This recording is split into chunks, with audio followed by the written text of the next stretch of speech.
తెలంగాణలో ప్రాంతీయ విద్వేషాలు రెచ్చగొట్టాలనే ఉద్దేశంతోటే ఇది బీజేపీ ఇచ్చినటువంటి స్క్రిప్ట్లో భాగంగానే ఇలా తెలంగాణ గడ్డ మీద పవన్ కళ్యాణ్ పిచ్చి కళ్యాణ్ వచ్చి ఇట్లాంటి మాటలు మాట్లాడుతున్నాడు.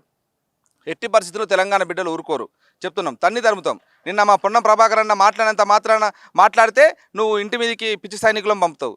బిడ్డ, మేము కాంగ్రెస్ పార్టీ అధికారంలో ఉన్నాం. కాంగ్రెస్ పార్టీలో తెలంగాణ ఉద్యమకారులుగా ఇలా అనేక కేసులు 5 సార్లు జైల్లో ఉన్నా, అనేక కేసులు నమోదైనా కూడా మేము ఇలా కాంగ్రెస్ పార్టీకి కట్టుబడి ఆ విధానాలకు కట్టుబడి ఉన్నాం. ఎందుకంటే అధికారంలో ఉన్న కాబట్టి కొంచెం సమయంతో ఉండాలని ఉపేక్షిస్తున్నాం.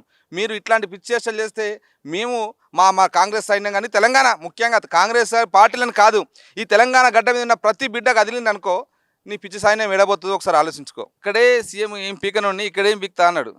బరోబరి చెప్పినావు నువ్వు వాస్తవానికి, కానీ ఆ స్క్రిప్ట్ రైటరే నీకు అన్నీ తప్పదో పట్టిస్తూ ఉన్నారు. నువ్వు అక్కడే ఏం పీకలేవు, నువ్వు ఇక్కడేం పీకుతావు. ఫస్ట్ నీ రాజధాని ఏదో కట్టుకో. నీ రాజధాని కట్టుకోకుండా నువ్వు అక్కడ ఉన్నటువంటి ప్రజల సమస్యల్ని పరిష్కరించకుండా నువ్వు పిచ్చి పిచ్చి మాటలు నువ్వు మాట్లాడుతున్న దానికి అసలు పొంతనే లేదు. గద్దర్ గురించి మాట్లాడే నైతిక అర్హత నీకు లేదు.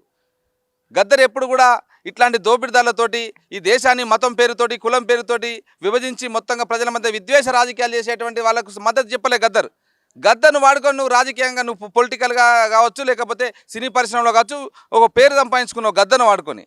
గద్దర్తో ఫోటోలు దిగి గద్దర్ అన్న అంటే నాకు అభిమానం, గద్దర్ అన్న అంటే నాకు చాలా ఇష్టం, చెగువేరే అంటే చాలా ఇష్టం అని చెగువేరే ఫోటో గద్దర్ అన్న ఫోటోలు వేసుకొని వాడుకున్నటువంటి వాడివి నువ్వు.